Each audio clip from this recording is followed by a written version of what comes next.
Joaquin El Chapo Guzman's story begins in the poverty of Sinaloa's mountains, where survival shaped his hunger for power. From carrying sacks of marijuana as a boy to building tunnels that redefined the drug war, he rose from obscurity to global infamy. His life became a legend of escapes, blood, and empire, until the weight of justice finally chained him in silence.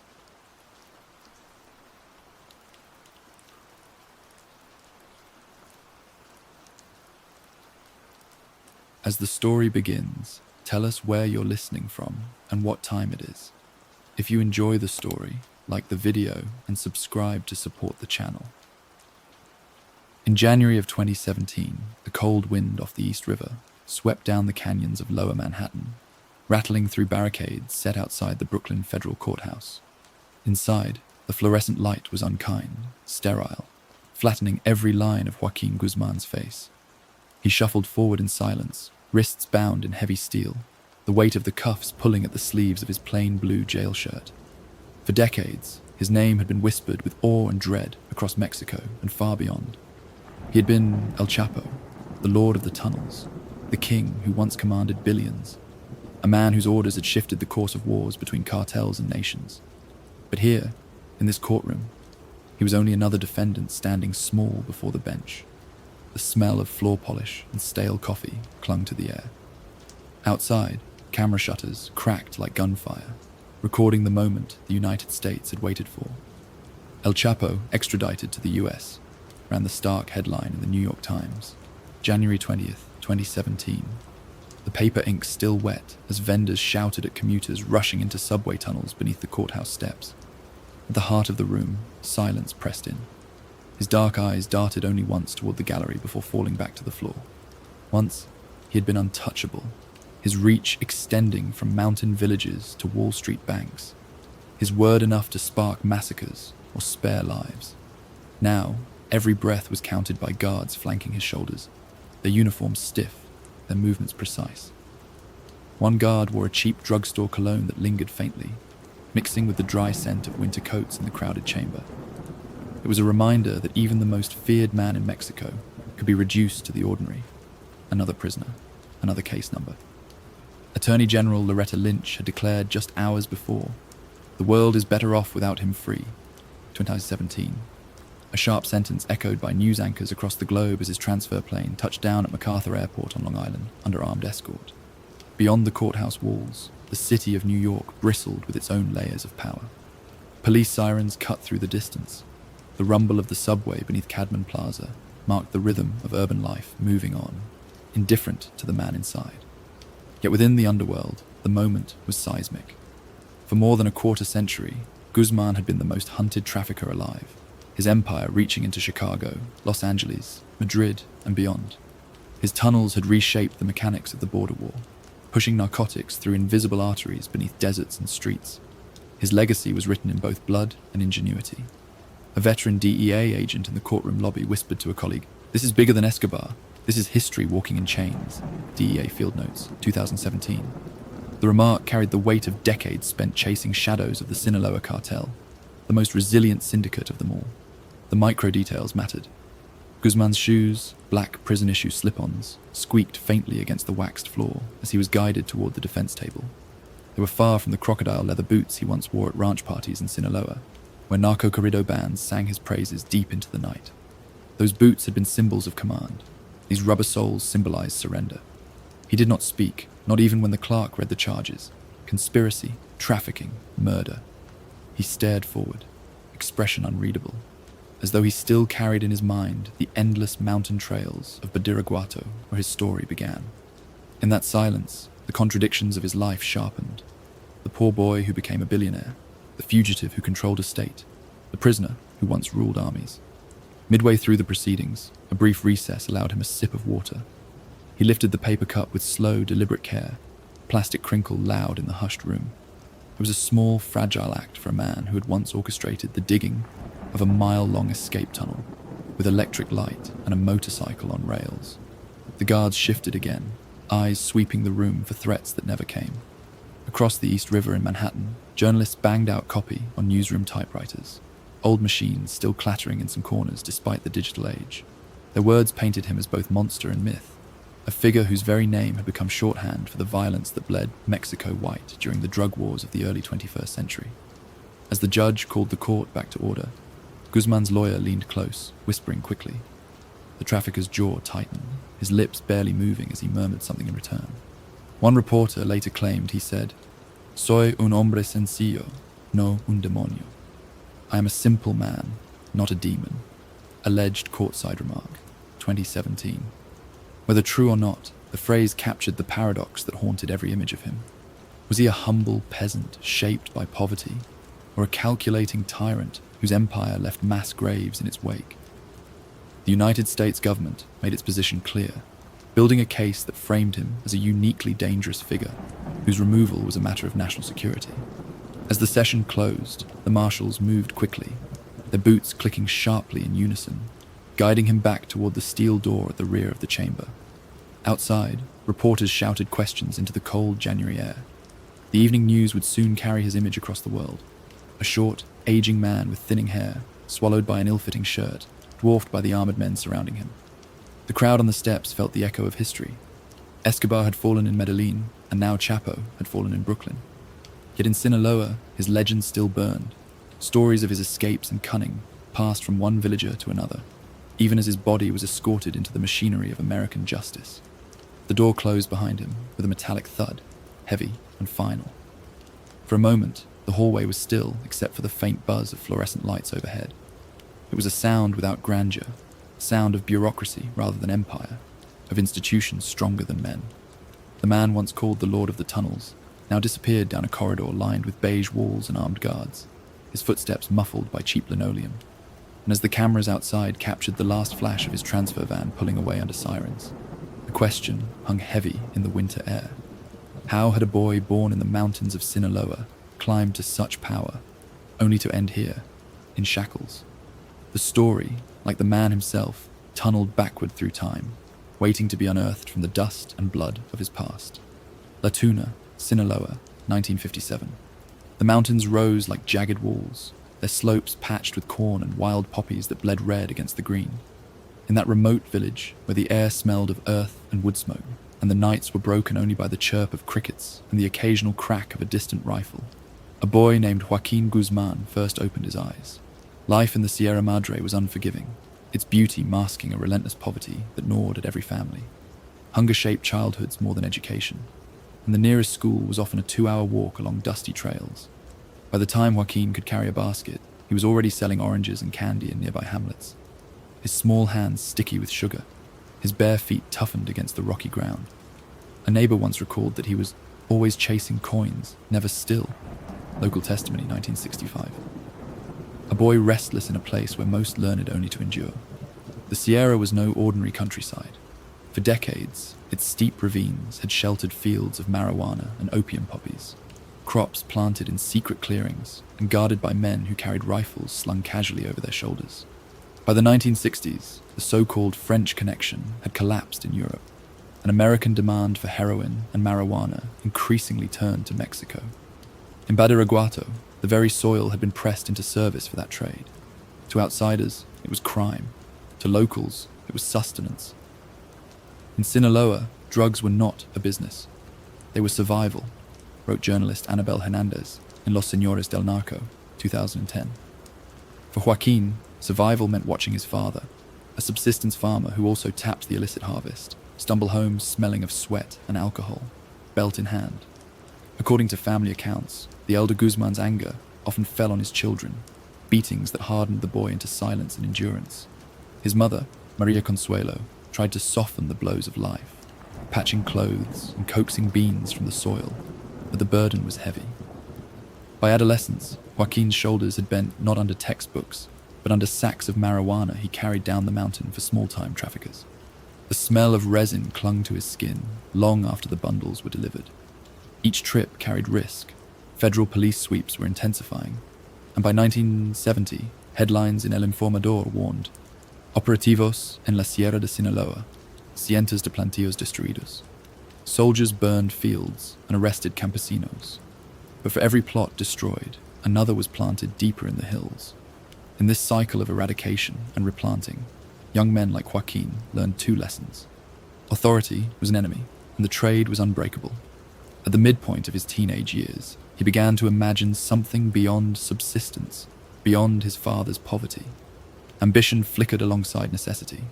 He was short, barely 5'6", but his energy was relentless. An older cousin later remarked, "Chapo was stubborn. He wanted to rise, no matter the danger." Family interview, 1985. By the late 1970s, Guzmán ventured beyond La Tuna to the nearby town of Badiraguato, its single, dusty main street lined with bars where jukeboxes played Jose Alfredo Jimenez ballads over the clink of beer bottles.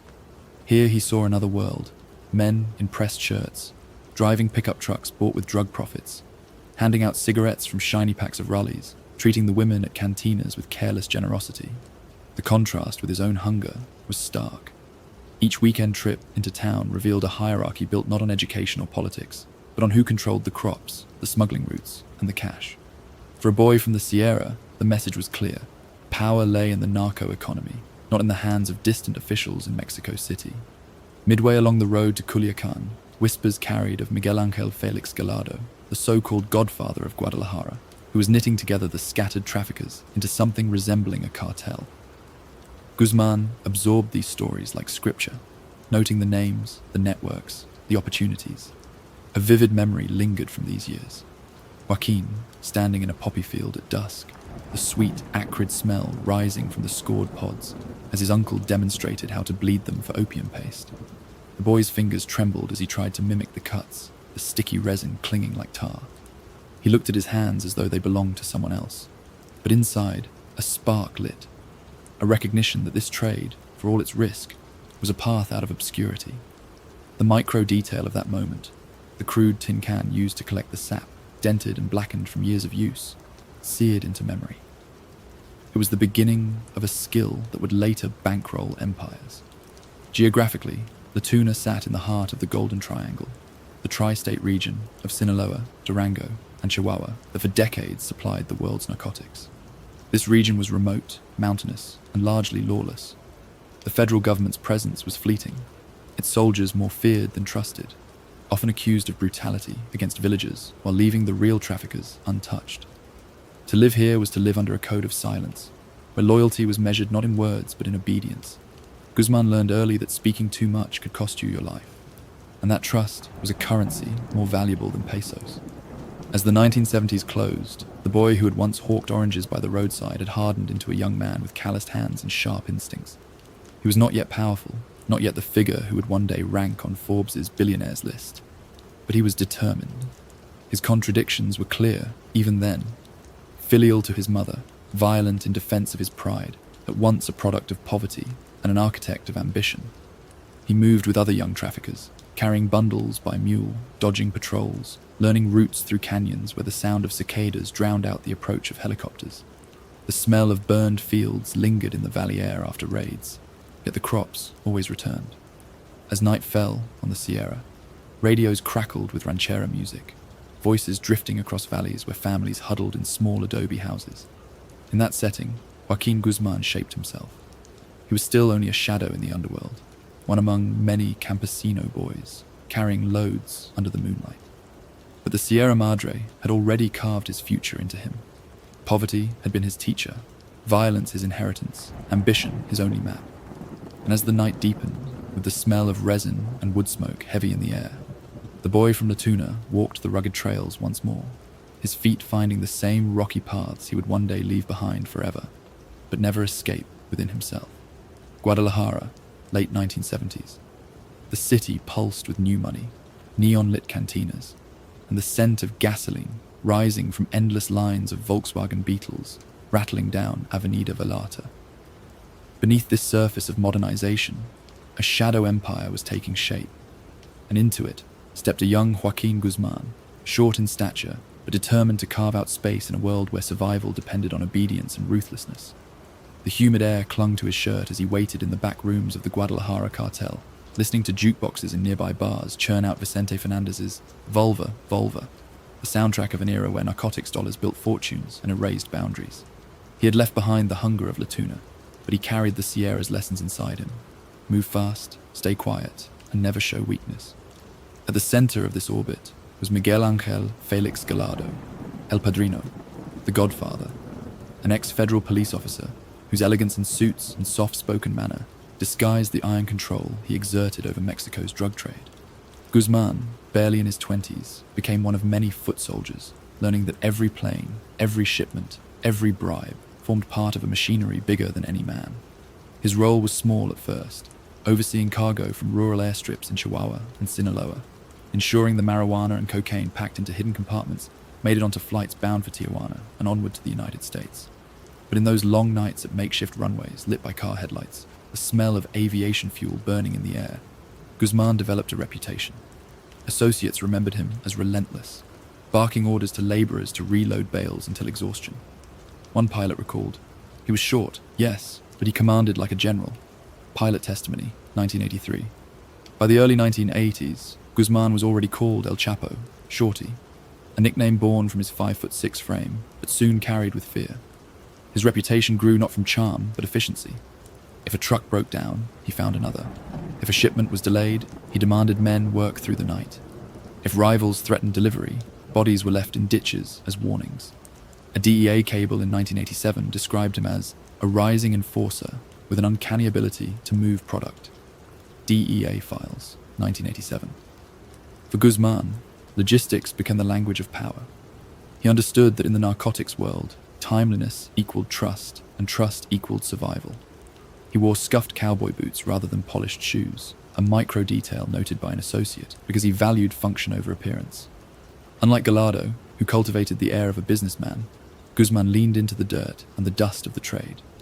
Midway through the decade, Guadalajara was a city of contradictions.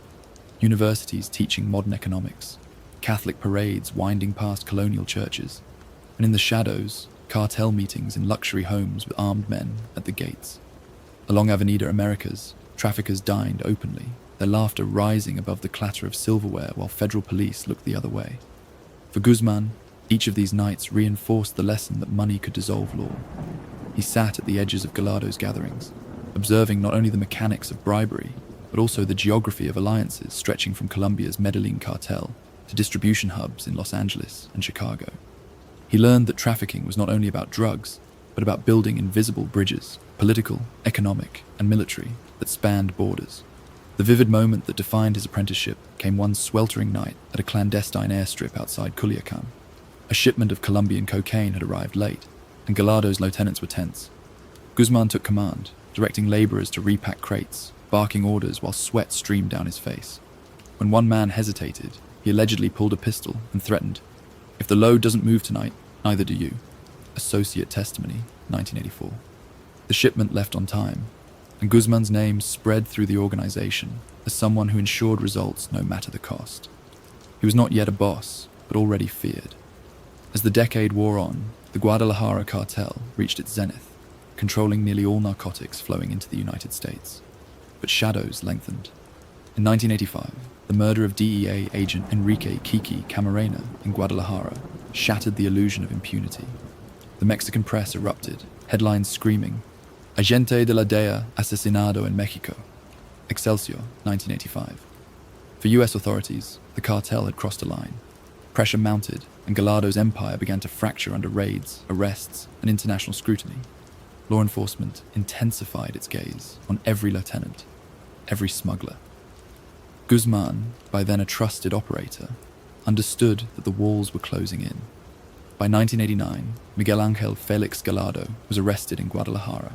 His reign as El Padrino brought to an end. For most, the collapse of the cartel was a death knell, but for Guzmán, it was a doorway. He had studied the machinery long enough to know where the weak points lay, and he had the hunger to seize them. As one journalist reflected years later, the fall of Gallardo did not end the story, it merely cleared the stage for Chapo. Proceso, 1990. In that moment of chaos, as factions splintered into Sinaloa, Tijuana, and Juarez cartels, Guzmán positioned himself not as a survivor but as an emerging power, a man ready to carve tunnels where others saw walls. And so the boy from La Tuna, who once carried sacks down mountain trails, stood at the edge of a new era. The smell of aviation fuel, the jukebox echoes of ranchera ballads, the sweat-soaked nights on dirt airstrips. These would remain with him, echoes of apprenticeship under the Godfather. But now the stage belonged to him, and in the silence left by Gallardo's downfall, El Chapo began to build the empire that would make his name known across the world. Culiacan, 1989. The city buzzed under the neon glow of cantinas and the exhaust of battered taxis weaving through narrow streets. But in its backrooms, history was shifting. With Miguel Angel Felix Gallardo behind bars, the great Guadalajara cartel splintered into rival kingdoms, each lieutenant grasping at fragments of an empire. Joaquin Guzman, Hector El Güero Palma, and Ismael El Mayo Zambada sat in that vacuum, men from the mountains who had once taken orders, now plotting to give them. The air was heavy with cigarette smoke, the acrid scent of rallies curling above wooden tables where maps of border towns lay spread. Outside, jukeboxes played Los Tigres del Norte's corridos, songs that celebrated smugglers as folk heroes. And in that moment, the myth of the Sinaloa cartel began to take form. The alliance was simple at its core. Palma brought ferocity, Zambada brought contacts, and Guzman brought innovation. Together, they would redefine how narcotics flowed into the United States. Their first battleground was the border with California, where the Arellano Felix brothers tightened their grip on Tijuana with brutality that shocked even hardened narcos. Gunfire erupted in nightclubs, bodies littered intersections, and the Mexican press ran stark headlines. Matanza en Tijuana, Narco Guerra se intensifica, El Universal, 1990. It was in this chaos that Guzman leaned on ingenuity. While rivals fought for checkpoints above ground, he envisioned a network below. In Agua Prieta, Sonora, his men began digging, a tunnel 1,500 feet long, burrowing under the border fence into Douglas, Arizona. Equipped with ventilation shafts, electric lighting, and even rails for carts, it was an engineering marvel hidden beneath the desert floor. When US Customs uncovered it in 1990, agents were stunned. This was unlike anything we had ever seen. Ventilation, lighting, rail tracks, said Customs agent Michael Brown, 1990. The tunnel became both symbol and weapon, proof that Guzman's mind worked differently. Where others bought streets, he bought soil. Where others bribed checkpoints, he erased them. An associate later remarked, "If Chapo promised delivery, it arrived. Deadlines mattered more than blood." Associate testimony, 1991. That ethos bred loyalty among his workers and fear among his rivals. For Guzman, logistics were a battlefield as much as shootouts, and every mile of tunnel represented territory conquered without a shot fired. By the early 1990s, Culiacan pulsed as the nerve center of this new cartel. Pickup trucks with tinted windows idled outside cafes on Avenida Álvaro Obregón, their drivers scanning for threats, radios crackling with chatter. Money poured in from cocaine shipments routed through Mexico after the Medellin cartel's decline, and the Sinaloa network spread across Pacific ports, funneling product north. The smell of freshly printed pesos clung to the hands of bankers willing to launder fortunes, while police officers in starched uniforms accepted envelopes stuffed with bills. The micro detail of Guzman's rise was visible in the watches his lieutenants wore, gold Seikos glinting under bar lights, a small but constant reminder of money moving faster than law. The rivalry with the Arellano Felix brothers grew bloodier. Shootouts erupted at discos in Tijuana, like the infamous Christine Club in 1992, where bullets ripped across dance floors. Innocent lives were swallowed in the crossfire, and newspapers carried photographs of blood-stained tiles that shocked a nation struggling to comprehend the scale of narco-violence. The US Drug Enforcement Administration took notice, describing Guzman as the most inventive trafficker emerging from Sinaloa, DEA report, 1992. Yet, for all the brutality, Guzman cultivated a dual image. In Sinaloa villages, he paid for schools and medicine, earning the loyalty of locals who saw him not as a criminal, but as a benefactor. The contradiction deepened, feared by cities, adored by mountains. Geographically, the cartel stretched its roots along the entire border. Tunnels in Sonora, stash houses in Mexicali, smuggling lines running through Arizona, Texas, and California. Each route was guarded by sicarios, armed with AK-47s, imported from Central America, their cigarette smoke mingling with the diesel fumes of convoys rumbling through the night. By 1993, the Sinaloa cartel was no longer an idea, but an institution, a federation of bosses whose word reached from rural fields to Wall Street accounts. Guzman's power status at that moment could be summed in one line. He was the architect of invisibility, the trafficker who turned Earth itself into a highway. But with innovation came exposure. Law enforcement now looked for tunnels as well as trucks, and the media began to fixate on the man behind them. Guzman's name entered headlines more frequently, his reputation spreading across the border. US officials warned that the sophistication of the Sinaloa operations marked a dangerous escalation in the drug war. In the borderlands, locals whispered of new passageways being dug, even as old ones were sealed, a subterranean chess game where each move redrew the lines of control. The image of that first tunnel discovery lingered. US agents crouching in darkness, flashlights illuminating wooden supports and dusty rail tracks, the faint smell of damp earth rising from below. It was a glimpse into Guzman's imagination made real, a labyrinth where law and geography could be bent to his will. And as the decade unfolded, the Lord of the Tunnels carried that reputation with him, burrowing deeper into the fabric of Mexico's drug war, each passageway echoing the lesson he had carried since his apprenticeship. In the world of narcotics, time was everything, and the man who could move product fastest would rule the border. Guadalajara, 1993. The air around Miguel Hidalgo International Airport shimmered with heat rising from tarmac that smelled of jet fuel and hot asphalt, the kind of scent that clung to shirts and hair long after a traveler left. On May 24th, the day began like any other. Taxis honking outside the terminal, passengers dragging leather suitcases across tiled floors, vendors selling cigarettes and magazines by the gates. But beneath the ordinary hum, men with weapons were waiting, their orders precise and merciless. Joaquin Guzman was the target, a short man from Sinaloa who had already burrowed tunnels under borders and carved a cartel from fractured empires. Instead, in a storm of mistaken identity and split-second violence, Mexico was left with one of the most shocking crimes of its modern history, the death of Cardinal Juan Jesus Posadas Ocampo, a man of the cloth cut down in the crossfire of narcotics war. The context had been building for months.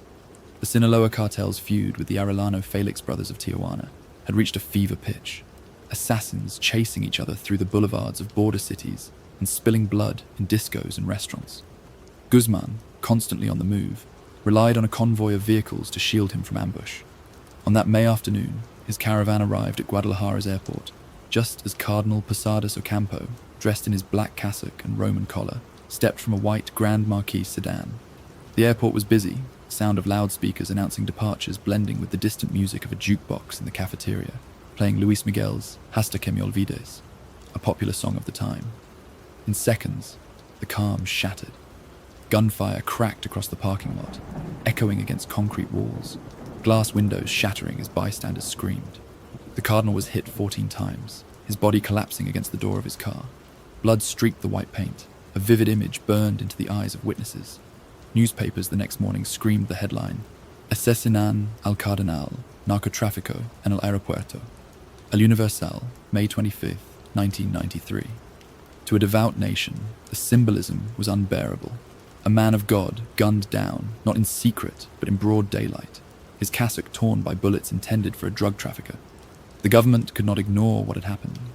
Mexico's Attorney General's office immediately declared the killing evidence of cartel recklessness, a warning that narco-violence had metastasized beyond control. The chaos on the ground that day revealed much about Guzman's methods and vulnerabilities. His men carried AK-47s and 9mm pistols, weapons favored in cartel arsenals imported through Central America. They sprayed bullets with little regard for precision, and in the confusion, Cardinal Posadas' sedan was mistaken for Guzman's armored car. An airport worker remembered later. The smell of gunpowder and gasoline mixed in the air, and people didn't know where to run. Witness interview, 1993. Guzman escaped with his life, slipping away into the network of safe houses and loyal villages that shielded him. But the cost was irreversible. Whether guilty or not, the perception was sealed. He had crossed a line that even the darkest narcos had previously avoided. Midway through the 1990s, Guadalajara and Culiacan alike were on edge. Streets once noisy with vendors hawking tacos and rally cigarettes grew quieter under the shadow of military patrols. Federal agents poured into Jalisco, their green uniforms visible on the streets around Chapultepec Avenue, their rifles slung tight. Politicians thundered in Mexico City that the traffickers had declared war on the state. This was not just a crime, it was a message that no one was safe, said federal prosecutor Jorge Carpizo, 1993. Internationally, the Vatican demanded answers. Pope John Paul II himself expressing sorrow at the murder. The image of Cardinal Posadas lying lifeless on the tarmac became a rallying cry against narcos, a symbol replayed endlessly on television news. The grainy photographs passed from newsroom to newsroom, typewriters clattering out editorials that decried a nation held hostage by violence. For Guzmán, the consequences were immediate. Already notorious, he now became Mexico's most wanted fugitive. The government froze accounts, raided properties, and intensified surveillance across Sinaloa. US authorities, too, took sharper interest, adding resources to DEA task forces that already pursued him. Inside his organization, some whispered that the Cardinal's death had been orchestrated by rivals to frame him, others that it was a tragic mistake of his own men. In a prison interview years later, Guzmán himself insisted, "They wanted me dead. The Cardinal was in the wrong place." Alleged statement, 1993. True or not, the stain remained, and in the eyes of Mexico's public, he had become a pariah, a figure blamed for desecrating faith itself. The turning point came not in the firefight, but in its aftermath. El Chapo's power status had once been described as shadowy genius, innovator of tunnels, master of logistics. But after Guadalajara, it hardened into infamy. Associates recalled how his security chief, El Güero Palma, doubled protection, his men fanning out at safe houses in Sinaloa, radios crackling with nervous chatter. Guzmán moved constantly, sometimes sleeping only a few hours before fleeing again, the smell of damp adobe walls and cheap mezcal lingering in the hideouts where he waited. He was rich beyond imagination, but his world had shrunk to shadows and fear. Meanwhile, Mexico's organized crime landscape grew bloodier. The Arellano Felix brothers capitalized on his vulnerability, pushing propaganda that painted Guzmán as reckless, even cursed. Their own sicarios roamed Tijuana's streets with arrogance, blasting narco corridos in their cars, taunting their rival. Journalists in Baja California noted the shift. The war had escalated from business to spectacle. Zeta Tijuana, 1993. For the public, the war's cost was written in headlines and funerals. For Guzmán, it was written in his daily paranoia. Each car mirror checked for tailing vehicles, each meal consumed under the watch of armed guards. As the hunt intensified, Guzmán fled deeper into the Sierra Madre, the same mountains where his life had begun. He moved through trails he knew from childhood, the scent of pine and damp earth familiar, a cicada's hum masking the sound of distant helicopters. But even in the mountains, his sanctuary was crumbling. Authorities offered rewards, communities felt the pressure of soldiers, and his once invisible empire was now thrust under the full glare of international scrutiny. By the end of 1993, the airport killing had become more than a single event. It was a watershed moment in the Mexican drug war. The death of Cardinal Posadas symbolized the collision of faith, state, and organized crime in ways that could not be undone. Guzmán, once architect of tunnels, was now painted as architect of chaos. The micro detail of that day, a cassock torn by bullets, its black fabric soaked red, haunted not just the church, but the country. And as night fell over Guadalajara in those weeks after, the city's usual hum of jukebox songs and traffic carried a different undertone, a silence of unease. The airport tarmac, scrubbed of blood but not memory, remained a scar in the collective consciousness. For Guzmán, the echoes of that afternoon never faded. He had escaped death, but in doing so had inherited a heavier burden. The role of public enemy number one, his name forever tied to the image of a fallen cardinal sprawled beneath the sun, his cassock fluttering in the heat of a Mexican afternoon. Guatemala, June 1993. The rains had turned the streets of Tapachula into slick ribbons of mud, the air thick with diesel fumes from battered buses and the smell of roasted corn drifting from roadside stalls. In a quiet hotel near the border, Joaquin Guzmán's run came to an abrupt halt. Weeks earlier, he had escaped death in Guadalajara, blamed for the killing of Cardinal Posadas Ocampo, and now, hunted across two nations, he was betrayed. Guatemalan police surrounded the property, the crack of their boots echoing off stucco walls as radios hissed with coded chatter. When they dragged him out, disheveled but calm, he looked less like the Lord of the Tunnels and more like a fugitive stripped of myth. On June 9th, he was flown back to Mexico, extradited under heavy guard, and delivered to the high walls of Almoloya de Juarez, the fortress prison that authorities swore no one could escape. Cae el narco más buscado, the most wanted narco falls, blared the headline in Excelsior that morning. The ink barely dry as his convoy entered the gates.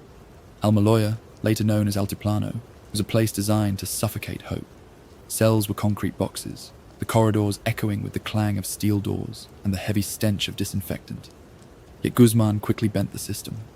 Inside those walls, money carried more weight than locks. Guards were bribed, officials compromised, and soon El Chapo enjoyed privileges unthinkable to ordinary inmates. He had cash to spend, conjugal visits with women smuggled in under false pretenses, and meetings with cartel associates thinly disguised as legal consultations. A prison guard later admitted, "He lived like a patron, not a prisoner." Guard testimony, 1994. At night, while jukeboxes played ballads in Culiacan cantinas miles away, Guzmán held strategy sessions in cramped visiting rooms that smelled of cigarettes and stale coffee, outlining drug shipments and alliances as though Almoloya were merely another office. His time inside became paradoxical. He was contained, but his influence expanded. Through coded messages, corrupt staff, and loyal lieutenants, he directed operations from within, maintaining control over the Sinaloa cartel's smuggling routes. He learned to mask fear with patience, playing the role of the calm inmate while calculating every possibility of escape. The micro detail of his cell revealed his dual life: a plastic radio on a shelf beside his bunk, tuned late at night to ranchera songs that carried memories of freedom. He knew extradition to the United States was a looming threat, and for Guzmán, being sent north was worse than confinement. It was the end of leverage, the collapse of his kingdom. By the late 1990s, Mexico's political landscape shifted under the presidency of Ernesto Zedillo and then Vicente Fox, with increasing pressure from Washington to extradite major traffickers. Guzmán sensed the tightening grip. Midway through 2001, whispers traveled through the prison population that El Chapo was preparing something unprecedented. His lieutenants outside ensured cash flowed like water inside, and the loyalty of guards became absolute. An associate recalled, "Everyone knew he would never sit in a US courtroom. He'd find a way." Associate interview, 2002. The logic was simple. Guzmán's mind refused to be fenced. The vivid moment of legend came on January 19th, 2001. Guards rolled a laundry cart down the sterile corridors, its wheels squeaking against the polished concrete, a faint smell of bleach rising from damp sheets. Inside, according to official accounts, crouched Guzmán, silent and compact, smuggled out under the noses of his captors. One guard later shrugged. He left with the dirty clothes. Mexican prison guard testimony, 2001. Hours later, the news detonated across Mexico. The unescapable prison had been escaped. Fuga escandalosa, El Chapo se va, headlined La Jornada, capturing the humiliation of a state whose walls had crumbled in the face of corruption and cunning. The consequences were immediate and devastating for the government. President Fox's administration was ridiculed, accused of complicity or incompetence. For Guzmán, however, the escape transformed him from mere trafficker to legend. In Sinaloa, corridos glorified his flight, radios in cantinas blaring verses that painted him as a folk hero who outsmarted the state. In the United States, law enforcement recalibrated their view. El Chapo was no longer just a trafficker. He was a phantom who could slip chains and boundaries alike. "This man has made a mockery of Mexican justice," said DEA Director Asa Hutchinson in 2001, a reflection that captured both frustration and awe. The years inside Almoloya had not weakened him. They had taught him patience, refined his networks, and hardened his resolve never to be caged again. His contradictions deepened. A prisoner who commanded empires, a man reduced to a laundry cart who re-emerged more powerful than ever. Outside, his organization expanded across continents, securing supply lines from Colombia, opening routes through Central America, and moving billions of dollars worth of narcotics into the United States. His absence from the streets had not shrunk his empire, it had given it time to mature. As he vanished back into the Sierra Madre, moving through villages that smelled of pine and wood smoke, guarded by men with radios and AK-47s, Guzmán's legend grew. He had humiliated a state and returned to his people as a ghost in the mountains. The echo of that squeaking laundry cart followed him, a reminder of the moment he proved that even concrete walls and steel bars could not contain him. The man once dragged out of a Guatemalan hotel in handcuffs had turned captivity into triumph, stepping back into the world not broken, but reborn as the untouchable lord of the tunnels. Culiacan, 2001. The night air smelled of wet earth and diesel as a convoy of pickup trucks wound its way through the narrow mountain roads of Sinaloa, headlights cutting arcs into the mist. Joaquin Guzmán was free again, a ghost returned from captivity, and with that freedom came an empire waiting to be rebuilt. The sound of narco corridos played low on car radios, Los Tucanes de Tijuana singing praises to men who outwitted the state, as Guzmán settled into hiding, already plotting his resurgence. The laundry cart escape had not only humiliated the Mexican government, but transformed him into a legend. Now, in the decade that followed, he would take the Sinaloa cartel to heights no trafficker had ever achieved, weaving power through oceans, borders, and politics, until his reach extended far beyond the mountains where it began. From the start, Guzmán knew that invisibility was no longer enough. The cartel needed expansion on a scale that matched globalization itself. Using Pacific ports like Manzanillo and Mazatlan, he secured maritime routes for Colombian cocaine and Asian precursor chemicals, opening a pipeline for methamphetamine production that flooded US markets. By 2003, his lieutenants had forged alliances through Central America, staging shipments through Guatemala, Honduras, and El Salvador, bribing customs officials with bundles of pesos and US dollars. Airstrips in the Petén jungle of Guatemala buzzed with clandestine flights, their engines drowning out the night sounds of cicadas, as tons of cocaine moved north under the Sinaloa banner. In Europe, containers filled with frozen fish concealed narcotics bound for Spain, while in Africa, West Coast nations became new transit points. Guzmán's name was no longer confined to Mexico. It became a global brand of organized crime. Culiacán itself reflected the shift. Avenida Álvaro Obregón, the city's main artery, filled with armored SUVs, their engines idling outside restaurants where gunmen in leather jackets smoked rallies and sipped Buchanan's whiskey. Banks laundered fortunes through shell accounts, construction projects soared, and politicians whispered deals behind closed doors. In 2009, Forbes listed Joaquín Guzmán among the world's billionaires, a staggering recognition that blurred the line between criminal and tycoon. He is a businessman as much as a trafficker, noted journalist Malcolm Baith in The Last Narco, 2010. For his followers in Sinaloa's villages, he was something else entirely, a Robin Hood figure who handed out money for weddings, schools, and medicine.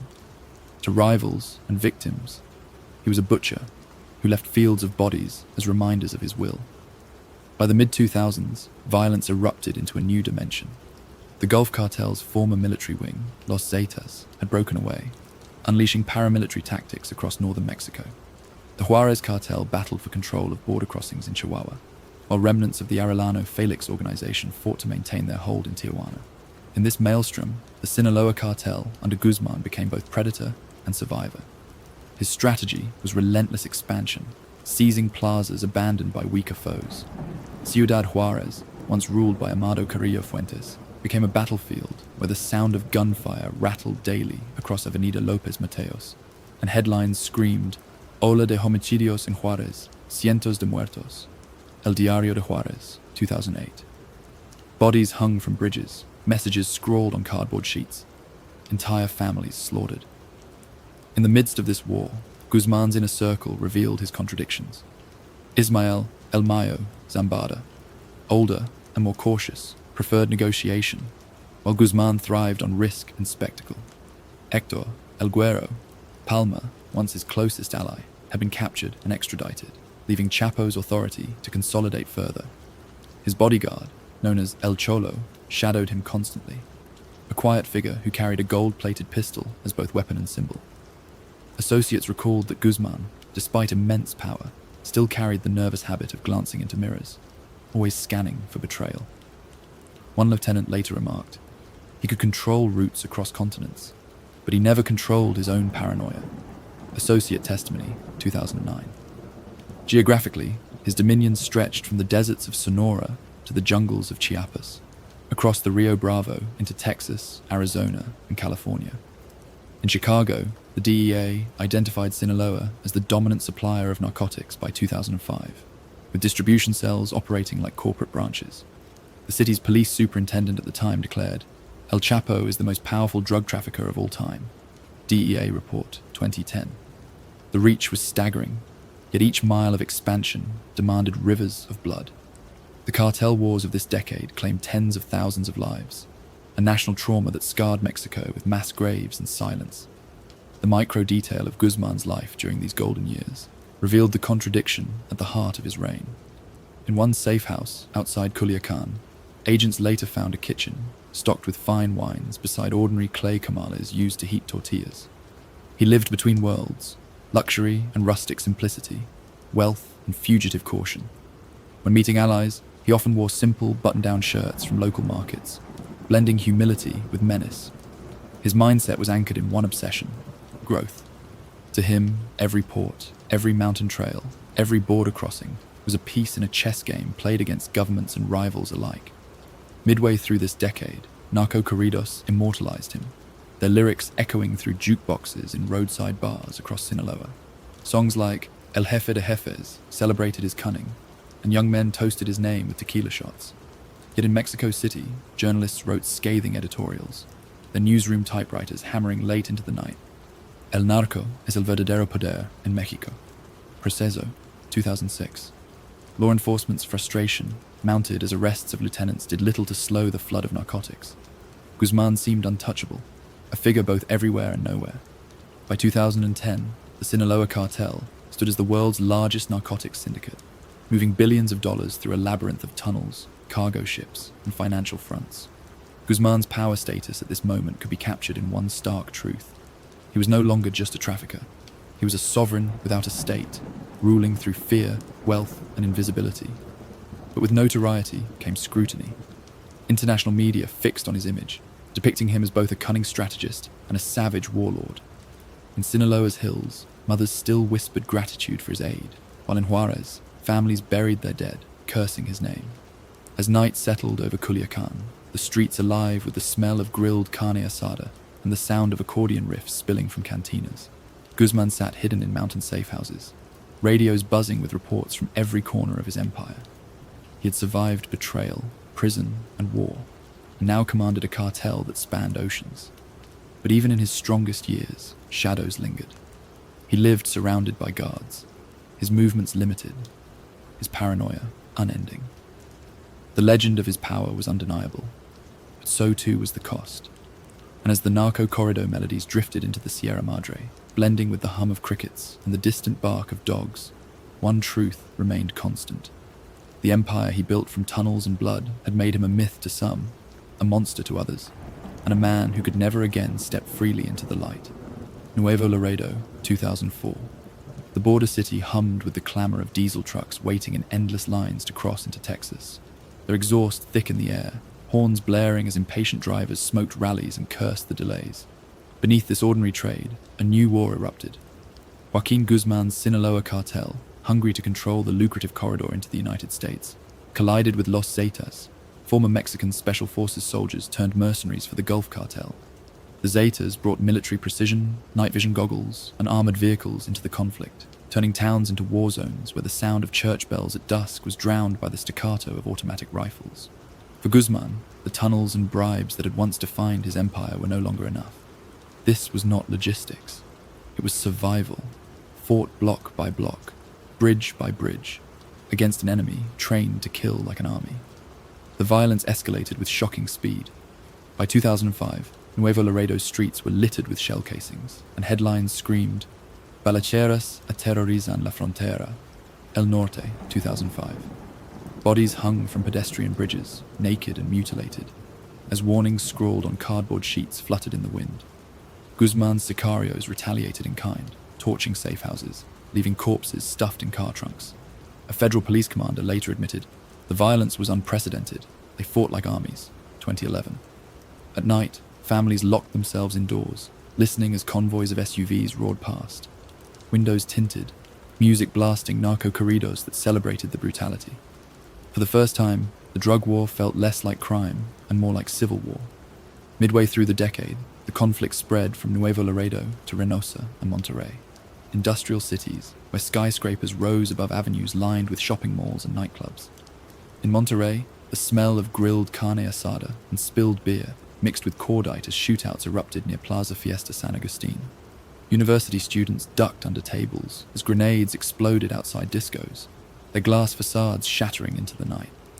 The Zetas operated with military discipline, staging roadblocks, ambushing convoys, and using radio scanners to track police movements. Guzmán's men, less trained but equally ruthless, flooded the region with hired killers from Sinaloa, many barely out of adolescence, their knuckles still raw from farm work. One captured gunman allegedly confessed, "El Jefe said, hold the bridge or die trying." Sinaloa Sicario testimony, 2008. The bridge was not just concrete. It was a lifeline to billions of dollars in narcotics trade. Geographically, the violence stretched across northern Mexico like a scar. From Tamaulipas to Coahuila, towns once defined by cattle ranches and Sunday markets became sites of executions. Mass graves were unearthed in San Fernando, the smell of decay rising from shallow pits that revealed the war's hidden cost.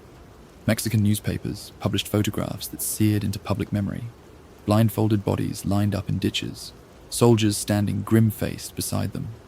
International media began calling it the most dangerous conflict in the Western Hemisphere. In Washington, DEA briefings emphasized that Guzmán was both orchestrator and survivor, willing to sacrifice hundreds of lives to secure his roots. The micro-detail of this war lived in everyday terror. In Nuevo Laredo, shopkeepers taped cardboard over shattered windows and swept bullet casings into dustpans.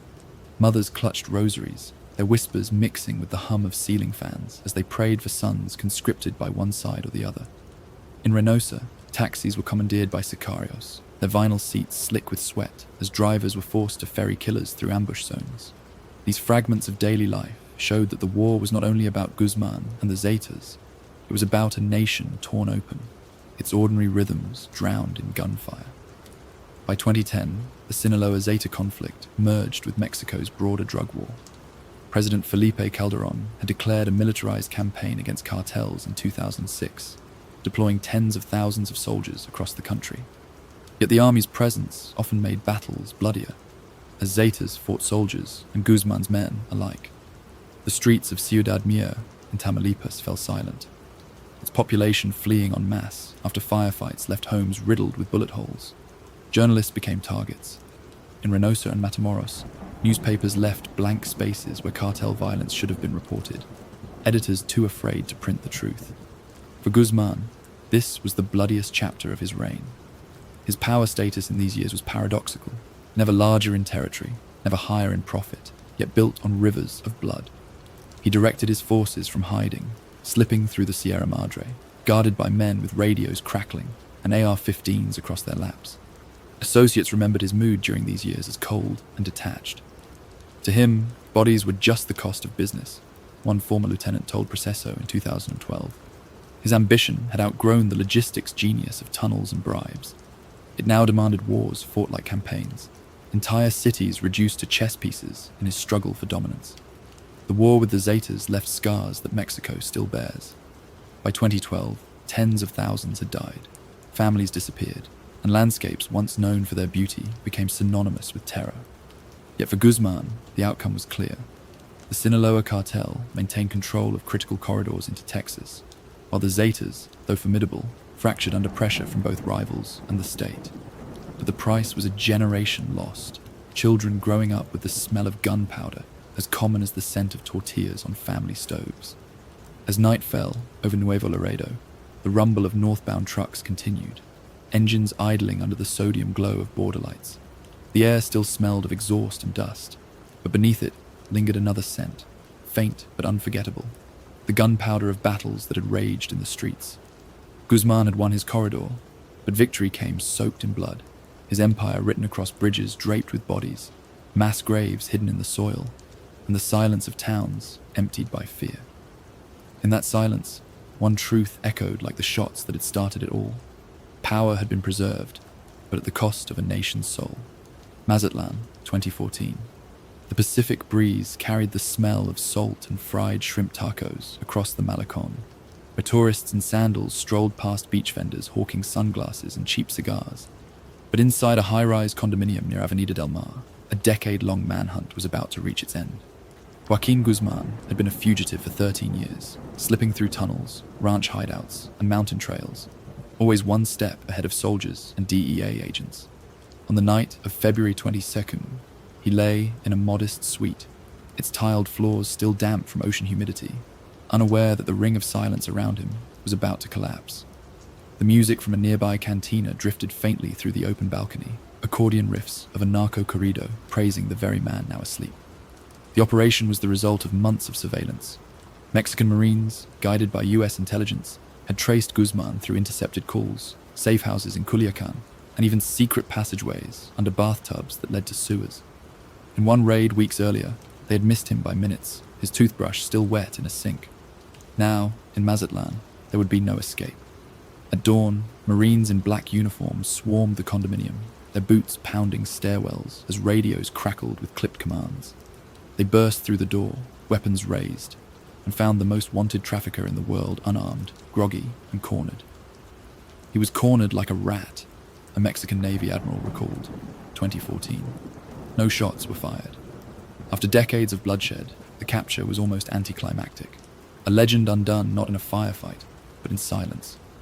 As Guzmán was dragged out in handcuffs, his hair disheveled, the smell of damp concrete and sea air clinging to him. Headlines raced across the globe. El Chapo captured, declared the Los Angeles Times on February 23, 2014.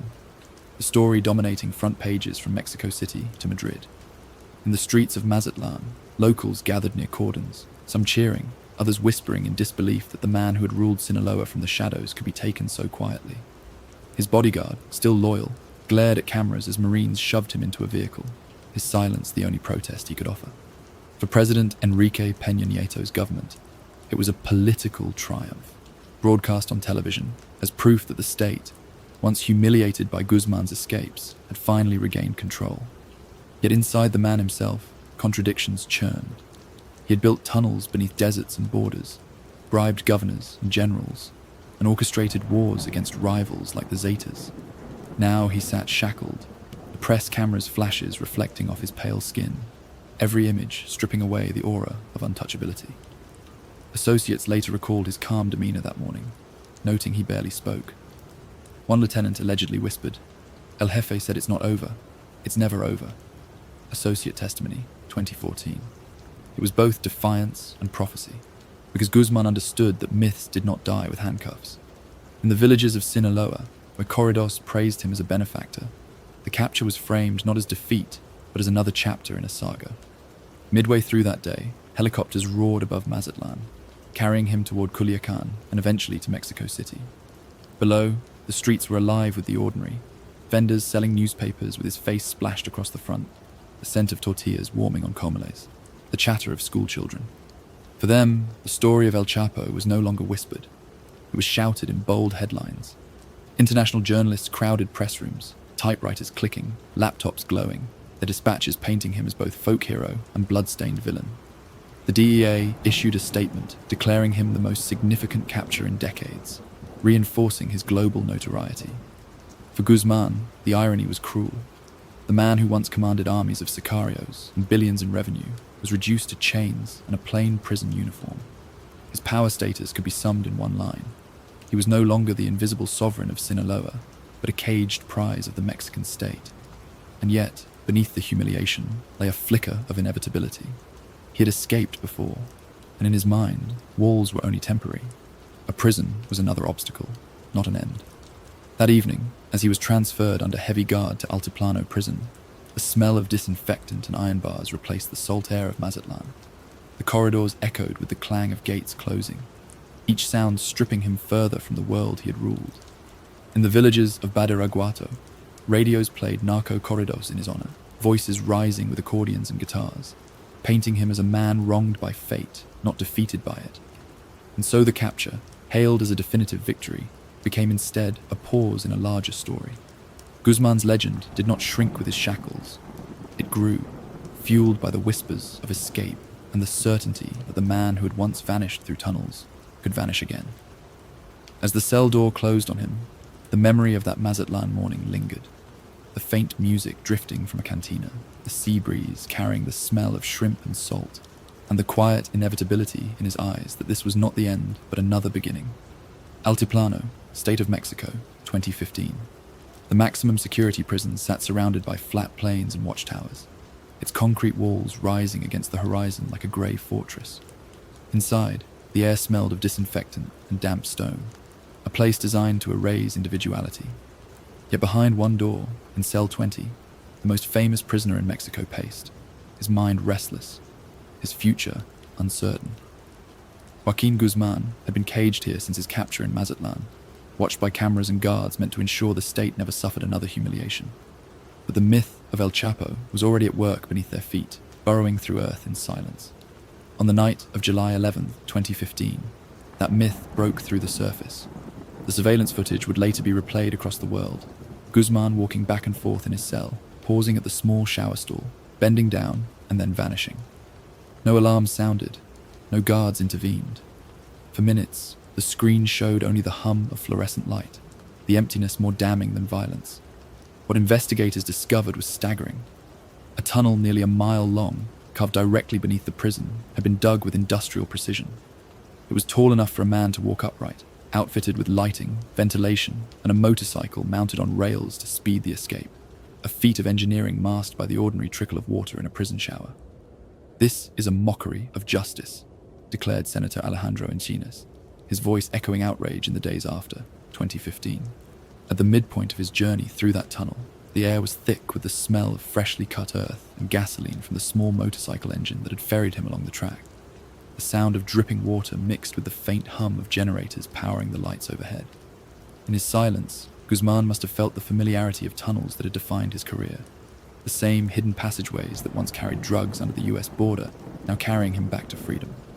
An associate later boasted, "Only Chapo could build a highway out of a prison floor." Alleged statement, 2016. It was exaggeration, but it carried truth. Beyond the prison, the geography re-anchored the escape into the farmlands of Santa Juanita, where the tunnel surfaced in a half-built house. Tools were scattered on the dirt floor, the smell of lime and sawdust lingering in the air. The house looked like countless others in rural Mexico, cinder blocks stacked, walls unfinished. Yet it concealed one of the greatest humiliations in the history of the Mexican state. Soldiers swarmed the property hours later, boots crunching on gravel. But by then, Guzmán had already vanished into the night, spirited away by convoys loyal to him, their engines blending into the traffic of country roads.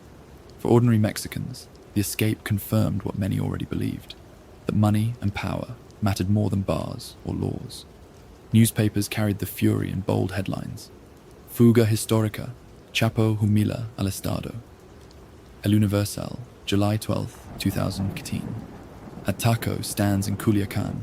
Radios buzzed with disbelief as narco-corridos played between bursts of breaking news, the myth of El Chapo growing stronger with every retelling. To some, he was still a Robin Hood who had outsmarted corrupt authorities. To others, he was the proof of Mexico's deepest wounds, a trafficker who moved with impunity because the state itself was rotten. The micro-detail of that night remained unforgettable. In his cell, Guzmán had left behind a pair of plastic shower sandals, placed neatly by the stall.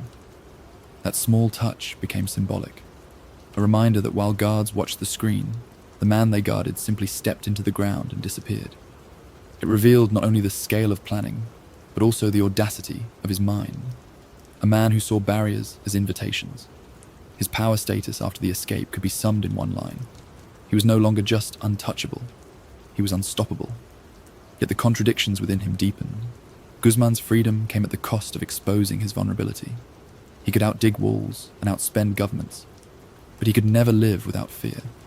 Each hideout, each safe house became a temporary refuge, the smell of damp walls and diesel generators, a constant reminder of fragility. His bodyguards, hardened men from the Sierra Madre, swore loyalty, but he glanced over his shoulder all the same, aware that betrayal was always closer than law enforcement. The escape reverberated far beyond Mexico. In Washington, DEA officials expressed fury, one agent stating bluntly, "He made fools of us all." DEA Field Report, 2015. The United States increased pressure on Mexico, demanding accountability, while Mexican citizens jeered at their own government's impotence. President Peña Nieto's administration, which had once celebrated Guzmán's capture as proof of regained control, now faced international ridicule. In cantinas across Monterrey and Guadalajara, customers clinked glasses over the jukebox strains of Vicente Fernandez, laughing bitterly that the state had been outplayed by a man 5'6". As the weeks passed, Guzmán's legend only grew. Stories spread that he had been spotted in Sinaloa's mountains, others that he had already crossed into Guatemala. None could be confirmed, and that was the point. His invisibility was his weapon, his silence louder than any gunfire. For his enemies, the escape was proof of his inexhaustible reach. For the government, it was a scar that would never heal. When the cameras replayed the footage again and again, the image that endured was not of guards scrambling or Marines searching. It was the quiet stillness of an empty cell, the humming fluorescent light above, the sandals by the shower, and the gaping hole that led into darkness. That silence said more than any gunfight, that the Lord of the Tunnels had once again turned the earth itself into his ally, that concrete walls could crumble before ingenuity, and that the state of Mexico, humiliated twice in one lifetime, had been reminded that its most infamous prisoner belonged to the shadows, not to its cells. Sinaloa, late 2015. The mountains that once sheltered Joaquin Guzman now pressed in around him like a cage, their pine-scented air no longer freedom, but confinement. His second escape from Altiplano had humiliated the Mexican state, yet the triumph proved short-lived. A nationwide manhunt unfolded with unprecedented intensity. Helicopters thundering overhead, convoys of Marines patrolling dusty highways, checkpoints springing up on roads that once carried his shipments. The rhythm of Sinaloa was disrupted.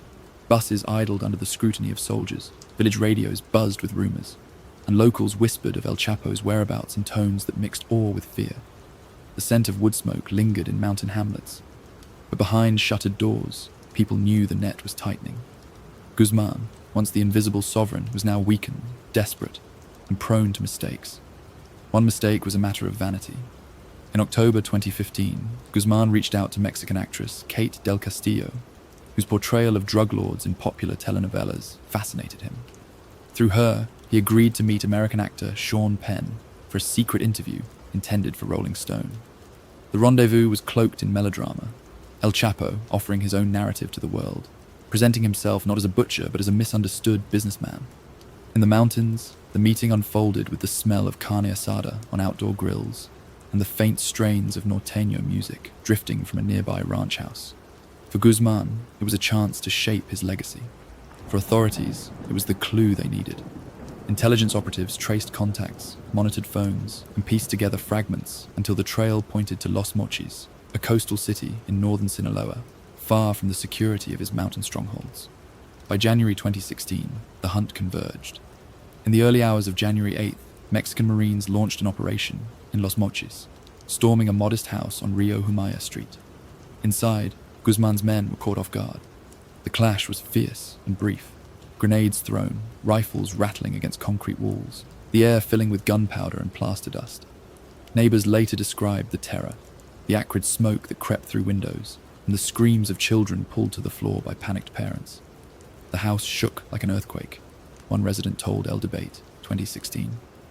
Guzman tried to flee through the sewers beneath the city, crawling through filthy tunnels as water and stench clung to his clothes. But Marines cornered him as he emerged onto a street, disheveled, wet, and exhausted. He was subdued without ceremony, a man dragged into daylight, his myth dented but not destroyed. Midway through the day, Los Mochis was sealed by military checkpoints.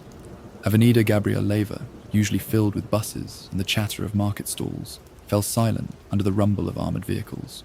News spread rapidly. Cae El Chapo and Los Mochis headlined El Universal on January 8, 2016. Crowds gathered around televisions and cantinas, the smell of beer and fried snacks mixing with disbelief as images of the captured kingpin flashed across the screen. Some cursed his name, blaming him for decades of violence. Others muttered that he had been betrayed, a victim of his own hubris.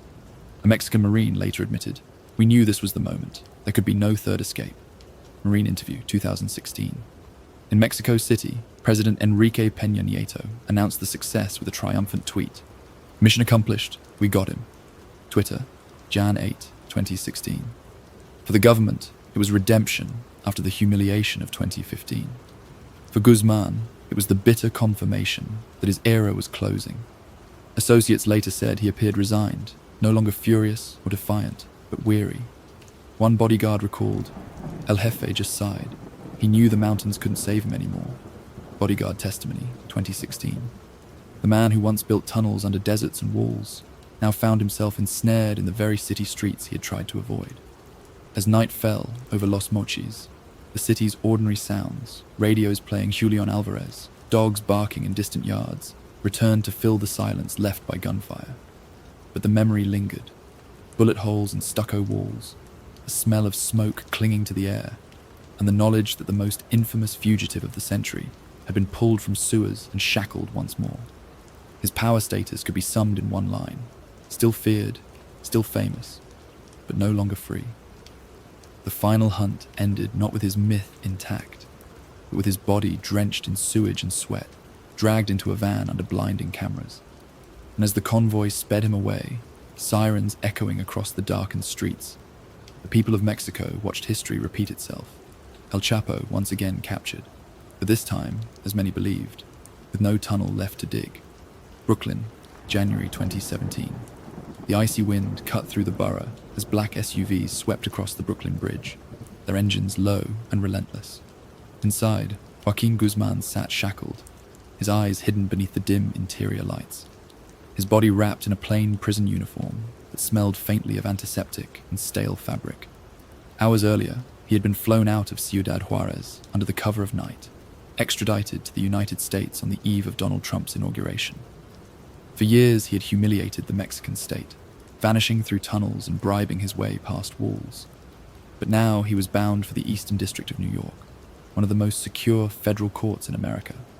On the sidewalks, reporters stamped their feet against the cold, cameras ready, their breath forming small clouds in the January air. El Chapo lands in New York, ran the headlines in the New York Times, Jan 20, 2017, marking the start of a trial that would reveal the anatomy of his empire and reduce myth to evidence. Inside the Metropolitan Correctional Center, where Guzmán was first held, the conditions could not have been further from the power he once wielded. The cells smelled of metal and disinfectant, the echo of clanging doors reverberating through the halls. Unlike in Altiplano, where money bought luxuries, here every movement was watched. Guards spoke little, fluorescent lights buzzed endlessly overhead, and even sleep was rationed under 24-hour surveillance.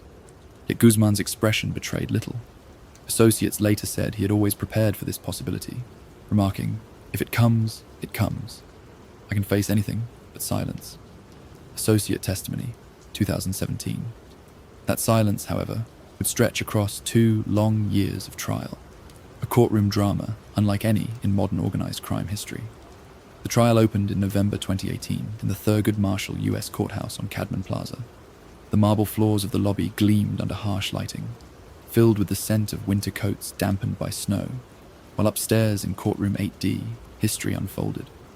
The United States government assembled 56 witnesses, from DEA agents to former traffickers, pilots, bodyguards, and even Guzmán's former mistresses. The jury, anonymous and heavily guarded, sat silently as prosecutors unveiled the details of a reign that spanned decades. Billions in narcotics shipped through tunnels, trains, and cargo ships. Mass killings ordered with a nod. Bribes paid to generals, governors, and police chiefs.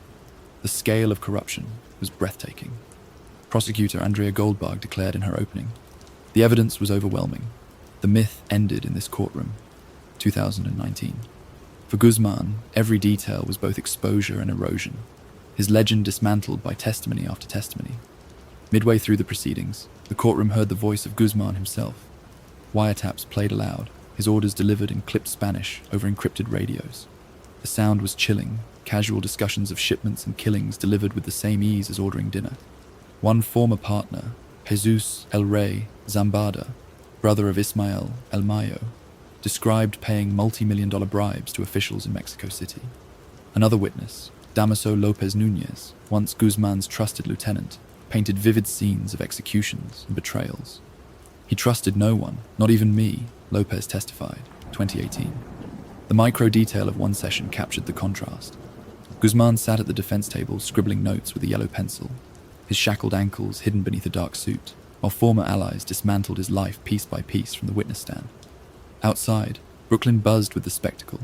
Cafes near Court Street hummed with conversations about the trial, the smell of espresso and bagels mixing with the ink of freshly printed tabloids. International press packed the galleries, filing dispatches that compared the trial to a Hollywood epic. "It is the narco trial of the century," wrote El País, 2018. For law enforcement, it was vindication, proof that years of pursuit across borders, deserts, and mountains had not been in vain. "This man poisoned our communities for decades," said DEA Special Agent Ray Donovan, 2019. Yet for Guzmán's supporters in Sinaloa, corridors still blared his praises, and villagers insisted he had provided food and schools when the state had abandoned them.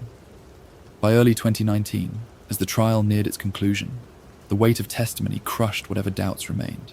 The jury deliberated for only 6 days. On February 12, 2019, the verdict was read, guilty on all counts. Guzmán stared ahead, expressionless, his hands folded tightly, the faint scent of old paper and polished wood filling the chamber. Outside, reporters rushed to phones and laptops, headlines flashing. El Chapo convicted on all charges.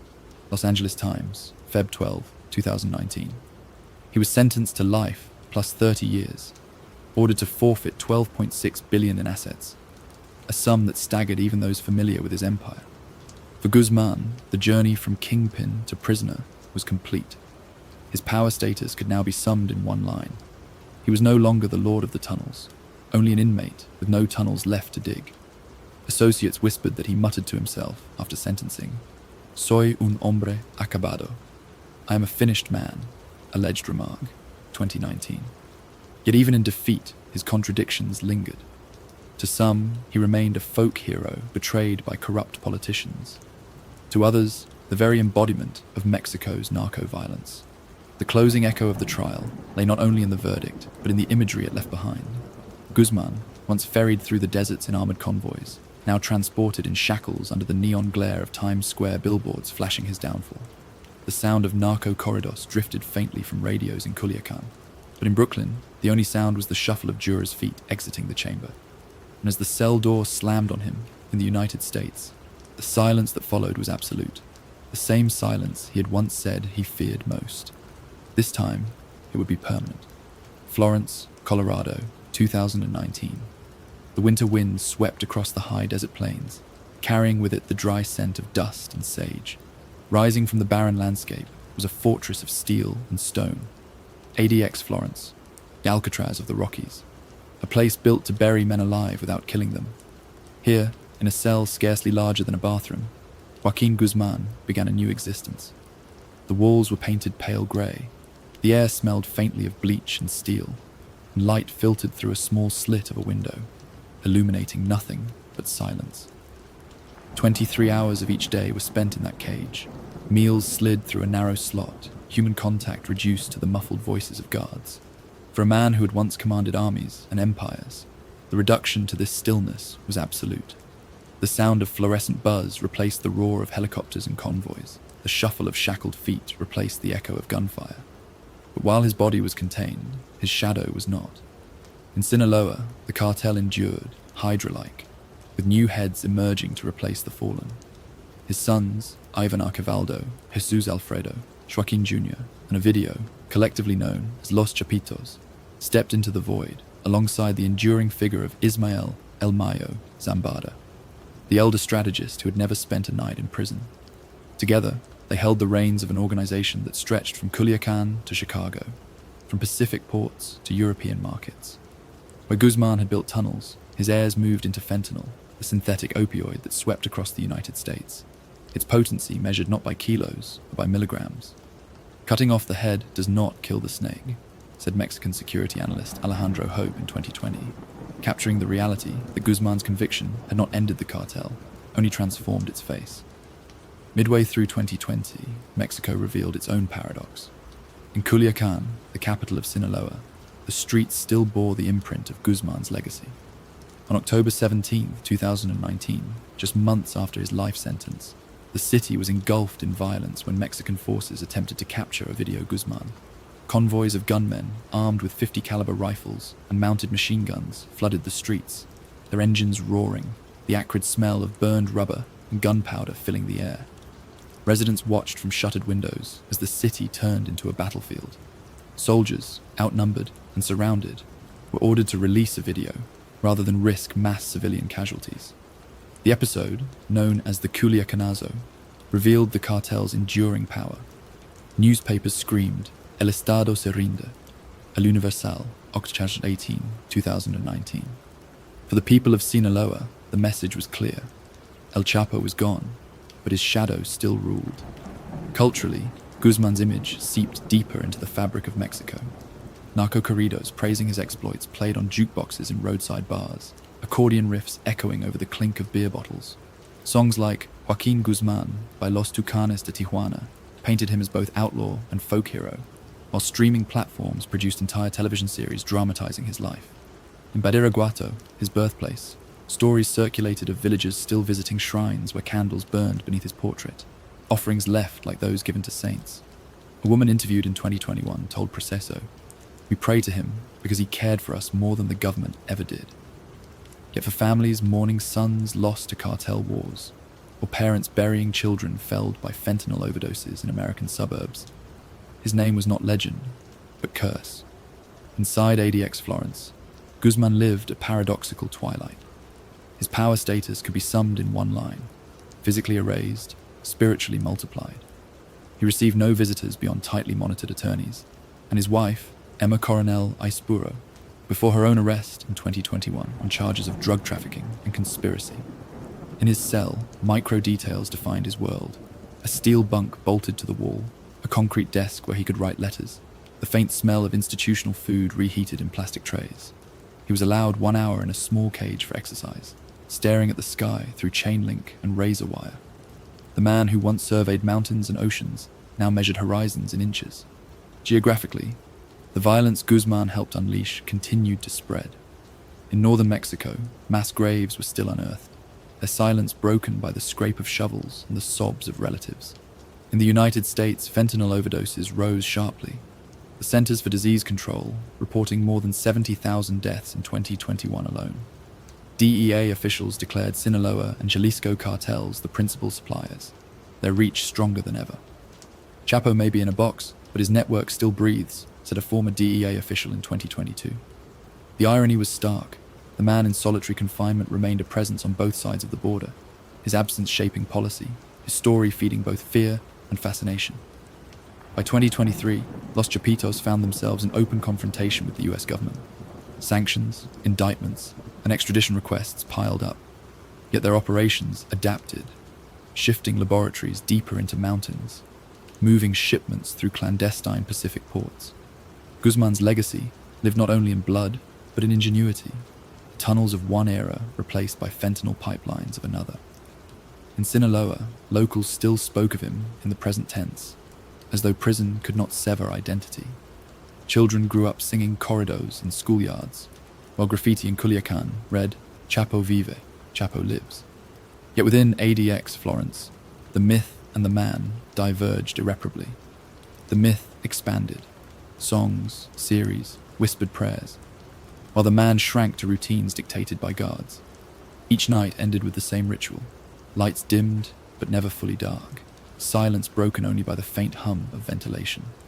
The walls held the smell of cold concrete, a reminder that power built on tunnels had collapsed into cages. The closing imagery returns to Brooklyn, 2019, when Guzmán shuffled into court under shackles, cameras flashing as he stared straight ahead, expressionless. That walk, slow and mechanical, marked the final arc of a man who once raced through tunnels on motorcycles, who once commanded armies across mountains and oceans. His legend may continue to echo in corridors and prayers, but in the end, it is this image that endures. A small man in chains, dwarfed by the machinery of justice, his empire dissolved into myth, his power reduced to silence.